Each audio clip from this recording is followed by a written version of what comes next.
Ed with the Sullivan Kirby was one of Stone Corps, I television's should have most delivered a powerful message right away figures in the because the chief usher 1950s and 1960s. told me that out in As the the lobby, host of the Ed Sullivan if somebody Show, lost and he had the found a dollar ability to bill, so if make there's or anybody break in the careers audience. with a single appearance on his program. Sullivan was a conservative Catholic who saw himself as protecting American families from what he considered immoral entertainment. He believed strongly in controlling what appeared on television, especially when it came to the wild new music called rock and roll. Sullivan's show was like a gateway to fame in America. Any performer who appeared on his stage could become an instant star across the entire country. But this power came with strict rules. Sullivan demanded that artists behave properly, dress appropriately, and avoid anything he thought might corrupt young viewers. He was particularly worried about rock and roll music, which he saw as loud, rebellious, and dangerous to American youth. The host's conservative approach led to many dramatic confrontations with some of the biggest names in music history. These battles between Sullivan and rock stars became legendary moments that showed how American culture was changing in the turbulent decades of the 1950s and 1960s. Each clash revealed the growing gap between the older generation's values and the new youth culture that was emerging. Elvis Presley, the king who made Sullivan change his mind. Perhaps no conflict was more famous than Sullivan's initial refusal to book Elvis Presley. In the mid-1950s, Elvis was already causing controversy with his hip movements and energetic performances. When he appeared on other television shows, parents and religious leaders were outraged. They called his dancing obscene and accused him of corrupting America's teenagers. Sullivan publicly declared that Elvis would never appear on his show. He saw the young singer as everything that was wrong with modern music: wild, sexual, and completely inappropriate for family television.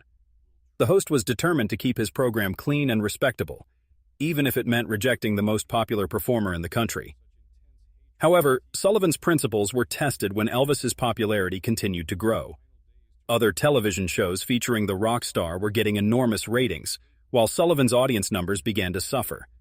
His own producer pointed out that they were losing viewers to competitors who were willing to book Elvis. Faced with declining ratings and pressure from his network, Sullivan eventually gave in. In a complete reversal of his earlier position, he agreed to pay Elvis an unprecedented $50,000 for 3 appearances on the show. This was the highest fee ever paid to a performer at that time, showing just how desperate Sullivan had become to compete. When Elvis finally appeared on September 9, 1956, the results were spectacular. About 60 million Americans watched the show, representing over 80% of everyone watching television that night. It was one of the largest audiences in television history up to that point. Even so, Sullivan maintained some control over the performance. He insisted that cameras only show Elvis from the waist up, hiding his controversial hip movements from viewers. This compromise allowed the conservative host to book the biggest star in America, while still maintaining his image as a protector of family values. Surprisingly, Sullivan's opinion of Elvis began to change after working with him. The host found that despite his wild stage presence, Elvis was actually polite and respectful in person. After the singer's final appearance, Sullivan told the television audience that Elvis was a real decent, fine boy. This statement shocked many people who remembered Sullivan's earlier condemnation of the performer. The Beatles, cheeky kids who couldn't be contra. Me old. The Beatles presented Sullivan with a different kind of challenge when they arrived in America in 1964. Unlike Elvis, who was seen as dangerous and rebellious, the Beatles were viewed more as mischievous children who didn't take anything seriously. However, this casual attitude toward authority was just as threatening to Sullivan's sense of order. When the Beatles first appeared on The Ed Sullivan Show on February 9, 1964, they drew an audience of about 70 million viewers. Nearly one-third of the entire American population watched the show that night. The performance marked the beginning of what became known as the British Invasion, as English bands began dominating American popular music. Behind the scenes, Sullivan tried to maintain control over the famous group. He required them to submit their song list in advance, wear proper suits, and avoid any wild behavior during their performance. The Beatles seemed to agree to these conditions, but they had their own ideas about how to behave. John Lennon, in particular, enjoyed making fun of Sullivan when the host wasn't looking. He would mimic Sullivan's gestures behind his back, causing the other band members to laugh during rehearsals. Ringo Starr would play joking rhythms on his drums whenever Sullivan tried to give serious instructions. Even during live broadcasts, Lennon would make subtle jokes and give mischievous looks to the camera. Sullivan found the Beatles' behavior annoying and disrespectful. He complained about their long hair and casual attitude toward his authority. However, he couldn't argue with the massive ratings their appearances generated. The Beatles brought exactly the kind of young audience that advertisers wanted to reach, making them incredibly valuable to the show, despite Sullivan's personal feelings about them. The Beatles' success on The Ed Sullivan Show helped establish them as the leaders of a new youth culture that was sweeping America. Their performances were more than just musical entertainment. They represented a generational change that was happening throughout society. The Rolling Stones, rebels who mocked authority. If the Beatles were mischievous, the Rolling Stones were openly rebellious. When they first appeared on Sullivan's show, their performance was so wild that female fans in the audience screamed, pushed, and cried with such intensity that security guards lost control of the situation. Sullivan was shocked by the chaos and declared that the Stones would never return to his stage. However, like his experience with Elvis, Sullivan discovered that banning popular acts only hurt his ratings. Young viewers loved the Rolling Stones precisely because they were rebellious and dangerous. The host found himself in the impossible position of needing acts he personally despised in order to keep his show successful. When the Rolling Stones returned to the show, Sullivan demanded that they change the lyrics to their song, "Let's Spend the Night Together." He felt the original words were too suggestive for family television and insisted they sing, "Let's Spend Some Time Together," instead. Mick Jagger agreed to the change, but when the cameras started rolling, he made his true feelings clear. As he sang the censored lyrics, Jagger rolled his eyes and sneered sarcastically, making it obvious to viewers that he was mocking Sullivan's demands. It wasn't just a performance anymore. It was an act of open defiance on live television. Sullivan was furious about being challenged so directly on his own show, but the Rolling Stones didn't care. They knew the audience was on their side and that Sullivan needed them more than they needed him. Keith Richards later said that Sullivan's show only survived because young people wanted to see rebellious acts, not the clean entertainment the host preferred. The Doors, direct defiance on live television. Jim Morrison and the Doors created one of the most dramatic confrontations in television history when they appeared on The Ed Sullivan Show in 1967. Their hit song "Light My Fire" contained the lyric, "Girl, we couldn't get much higher," which Sullivan and network executives felt suggested drug use. Before the show, CBS officials met with the band and demanded they change the controversial line. Sullivan gave them an ultimatum: change the lyrics or never be invited back to the show. Morrison and the other band members seemed to agree to the demand, and Sullivan thought he had won another battle for decency on television. However, when the lights came on and the cameras started rolling, Morrison sang the original lyrics exactly as written. He not only kept the band words, but emphasized them, staring directly into the camera as if challenging Sullivan and the entire television industry. The studio audience erupted in excitement while millions of viewers at home watched in shock. Sullivan was reportedly furious about the deliberate defiance. When the performance ended, he refused to shake hands with the band members and shouted at their manager that the Doors would never appear on his show again. Morrison's response was equally defiant. He said they had just played on national television and didn't need to come back. This moment became legendary as one of the boldest acts of rebellion in television history. Morrison's decision to sing the band lyrics represented more than just breaking a contract. It was a statement that music and artistic expression could not be censored or controlled by conservative television executives. Jerry Lee Lewis, the scandal that ended a career. Jerry Lee Lewis never actually appeared on The Ed Sullivan Show, but his absence from the program was just as significant as the confrontations involving other performers. Lewis was one of the wildest entertainers of the early rock and roll era, known for playing piano with his feet, jumping on his instrument, and even setting it on fire during performances. Sullivan found Lewis's stage antics completely unacceptable for family television.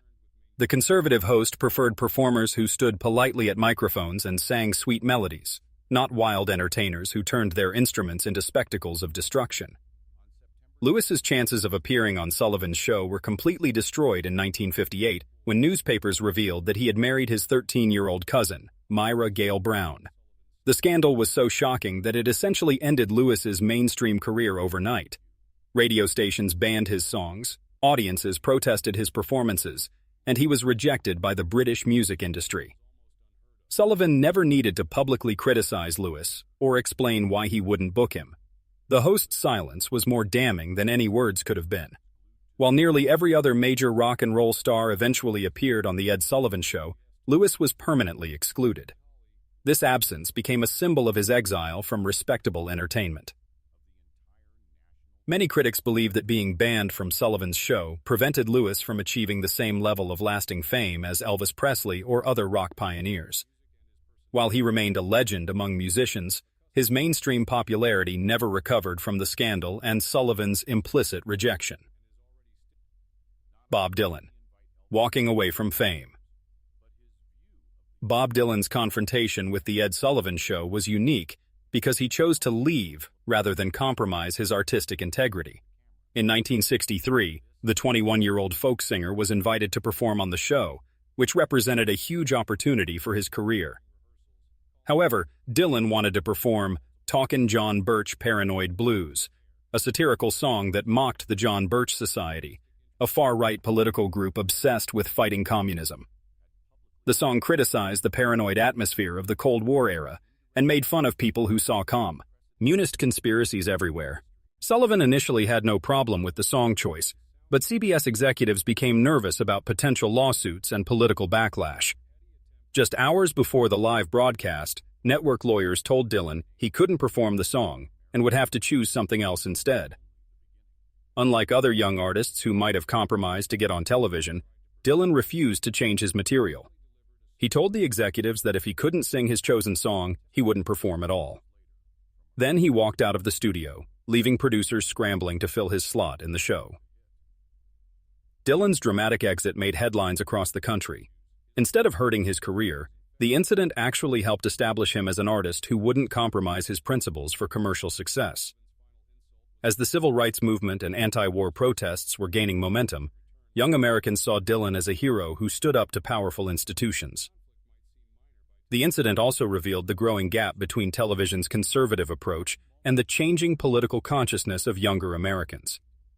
Dylan represented a generation that was no longer willing to accept censorship or conform to older values. James Brown. Soul power meets conservative television. James Brown presented Sullivan with yet another type of challenge. The godfather of soul was an explosive performer who refused to tone down his act for television. Brown's performances featured splits, spins, dramatic cape routines, and an energy level that made conservative viewers uncomfortable. Sullivan was used to presenting polite black entertainers like Nat King Cole or the Supremes, but Brown was something entirely different. He refused to be restrained or modified to fit middle-class white expectations of how black performers should behave on television. When Brown appeared on the show, Sullivan and his production team tried to get him to reduce his more dramatic moves and make his performance less shocking for family audiences. Brown listened to their requests and then completely ignored them. During his performance of "I Got You, I Feel Good," Brown delivered his full high-energy routine, complete with splits, spins, and his signature dramatic style. The studio audience jumped to their feet and danced, creating exactly the kind of chaos that Sullivan tried to avoid. Sullivan tried to maintain his composure during the broadcast, but backstage he was visibly stressed by the lack of control over the performance. The tension between Sullivan's desire for order and Brown's refusal to be contained reflected larger social conflicts happening in America during the Civil Rights era. Brown's appearances on the Ed Sullivan Show were significant because they showed black pride and artistic expression on national television during a time when such displays were often discouraged. His refusal to modify his performance style sent a message that black entertainers would not be silenced or diminished to make white audiences more comfortable. Buddy Holly. Standing up for artistic freedom. Buddy Holly represented a different kind of rebellion against Sullivan's control. The young singer with thick glasses and a distinctive hiccuping vocal style was scheduled to perform "Oh Boy" on the show, but Sullivan objected to some of the lyrics. The host thought lines like, "All of my love, all of my kissing, you don't know what you've been missing," were too suggestive for family television. He ordered Holly to change the words before performing on the show. Holly's response was calm but firm. He would perform "Oh Boy" with the original lyrics, or not perform at all. This direct challenge to Sullivan's authority created immediate tension between the performer and the show's production team. Sullivan was clearly displeased with Holly's refusal to compromise. The host was reportedly cold and unfriendly to the singer, and some accounts suggest he ordered the band's volume to be turned down during their performance as punishment for their defiance. Despite the backstage conflicts, Holly and his band the Crickets performed "Oh Boy" exactly as they wanted to. The studio audience responded enthusiastically, and teenagers watching at home were thrilled to see another performer standing up to adult authority. After the performance, Sullivan offered only a brief, unenthusiastic handshake before turning away. Buddy Holly and the Crickets were never invited back to the show, making their single appearance another example of Sullivan's response to artists who wouldn't follow his rules. Tragically, Holly died in a plane crash in 1959, just 1 year after his confrontation with Sullivan. However, his televised act of rebellion became part of his lasting legacy as an artist who chose honesty and artistic freedom over commercial compromise. The end of an era. The Ed Sullivan Show ended in 1971 after 23 years on television. For Sullivan, the cancellation was a bitter rejection of everything he had tried to represent. He didn't want to retire and couldn't accept that his time had passed. American culture had moved beyond his conservative vision of family entertainment. Sullivan tried to continue with other television projects, but they all failed. He died in 1974, remembered by many as a stern-faced host who had fought a losing battle against the cultural changes of the 1960s. The irony of Sullivan's career is that his own show became the platform that launched the very cultural revolution he tried to prevent. By booking controversial acts to compete for ratings, he inadvertently gave rock and roll its biggest stage. His attempts to control and censor these performers only made their acts of rebellion more dramatic and memorable. Today, when people remember the Ed Sullivan Show, they don't think about the clean, wholesome acts that Sullivan preferred. Instead, they remember Elvis being shot from the waist up, the Beatles causing hysteria, the Rolling Stones mocking censorship, and Jim Morrison defying authority. These moments of conflict became more important to cultural history than the hundreds of conventional performances that Sullivan actually wanted to present. Sullivan lost his battle to preserve traditional values in American entertainment, but his name became permanently linked to the birth of modern popular culture. He was the gatekeeper who ended up opening the door to exactly what he was trying to keep out. His show became an accidental museum of cultural change, documenting the moment when America moved from post-war innocence into the rebellious energy of the rock and roll era.